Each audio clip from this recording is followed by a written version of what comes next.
Sadhana is absolutely joyful living, where a person can be happy no matter where he is, what his circumstances are. Okay? And unless you can be happy at every place, you haven't finished your sadhana.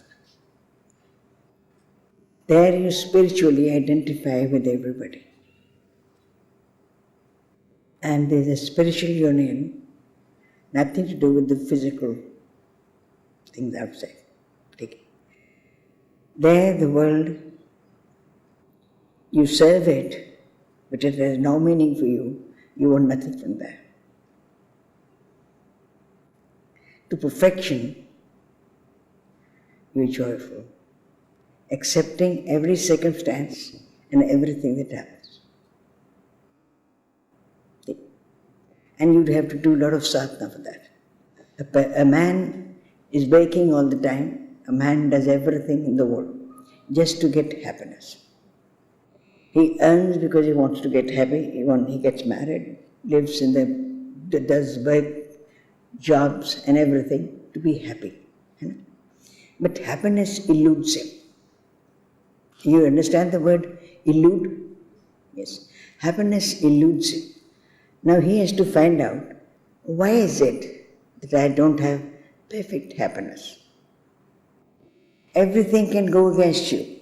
You still remain perfectly happy. Why can't that be true? I may have everything in the world or nothing in the world. Why can't another person be happy?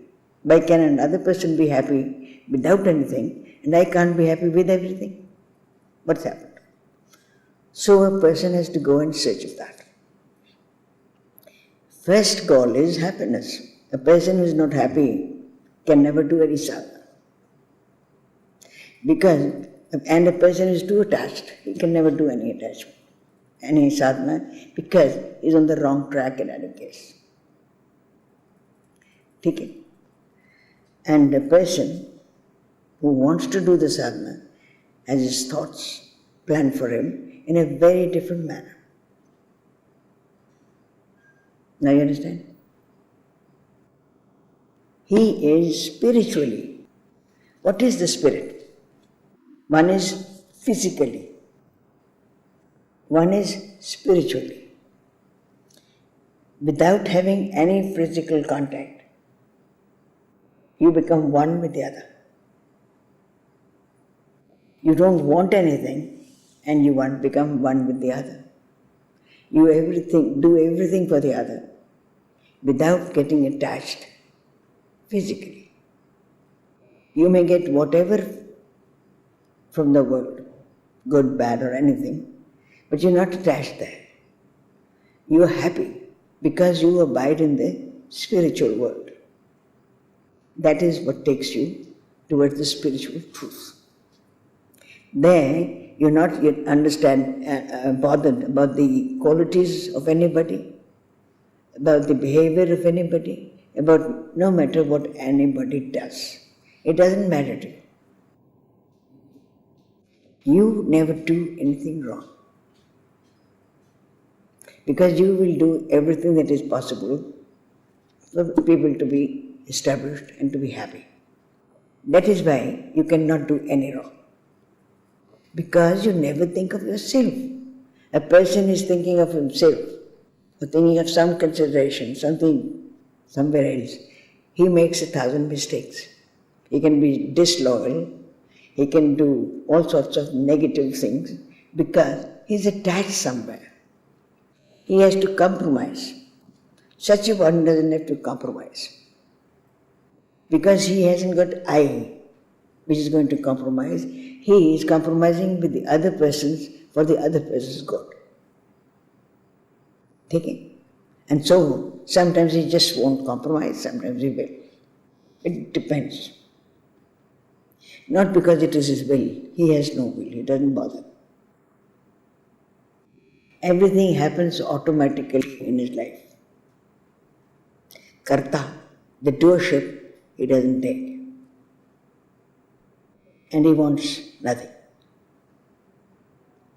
He is karmatit, as they put it, beyond actions. He's beyond his body, he's beyond his mind, he's beyond his intellect. He doesn't use them. Because he hasn't got to use them, because he doesn't want anything, any gains for himself. So he doesn't use anything of the sort. He believes all is the Lord's. Okay? And he lives in that all belongs to the Master. And he has nothing to do with it. He has nothing to do with it, he has nothing to seek, he has nothing to say. You understand that?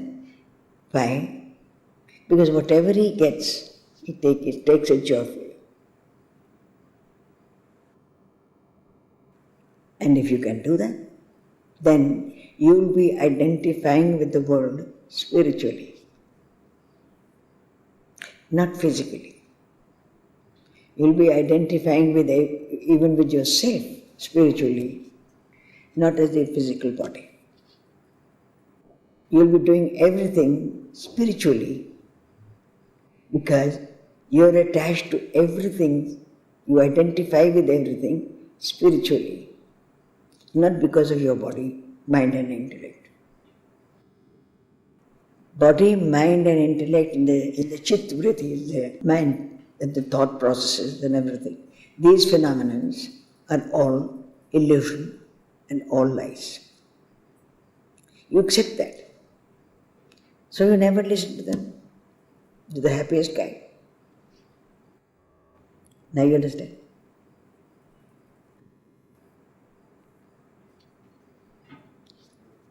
Today I feel the need for sadhana. Say it again. Today I feel some need for sadhana. But I feel I'm not strong enough to take a firm resolve. So is it possible to give me some practical steps which will help me to reach that point where I can take a firm resolve? What she said? Says I feel the need for sadhana today, but I don't feel strong enough to take a firm resolve. So how can I take this resolve? Resolve will come gradually. But when you feel the need, you've already resolved it.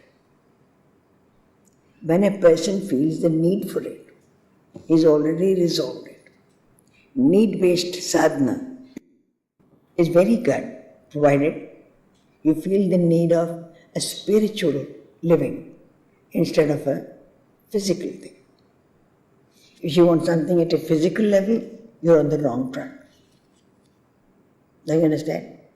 If you need it at a spiritual level, this means you don't need it for yourself. Sadhana has begun. If a person feels the need for it, this means the sadhana has begun. If you feel that you want something physically, it hasn't begun. Because physical gains don't take you towards happiness, it takes you towards dependency and towards ashrita, dependency on objects, people, thoughts, and you have to take the support of many things.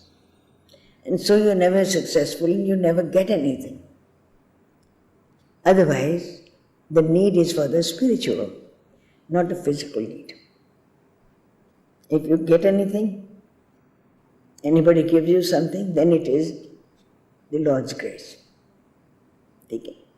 But a person doesn't do it from that point of view. He is not a calculating person as to what I'll get in return. He is trying to help the other. Take it. So the moment you want this to be happy, this is the first step you'll take. First time you'll start thinking, you started looking at people that you never saw. Because you see the needs of the people and not the people. You are not interested about its harmful effect or any thing that you lose by identifying with the people. You are only thinking in terms of the people. And from their point of view, what is it that I can do for them? So the personal desires have gone. I want this and I want that. It's gone. I am attached to this and that's why I shouldn't do that you won't say. You may have said something very firmly, but then it breaks because somebody else's need is greater. Take it. And you don't want to ruin a person. So you say, all right, never mind, we'll do this. Take it. You're not a weak person by any stretch of imagination. You can be the strongest guy, and yet you're strongest in identifying. You're strongest in humility. You're strongest in not being stubborn. You're strongest in giving. You're strongest in forgetting yourself. That is where your strength lies, not in dictating terms. That is incorrect. Incorrect way of doing things. Or your choices. I won't do this and I shan't do this and I can't do this. You don't do that. Though you may say it, because it's not in the interest of the other person. But interests keep on changing moment to moment. And you go along with it.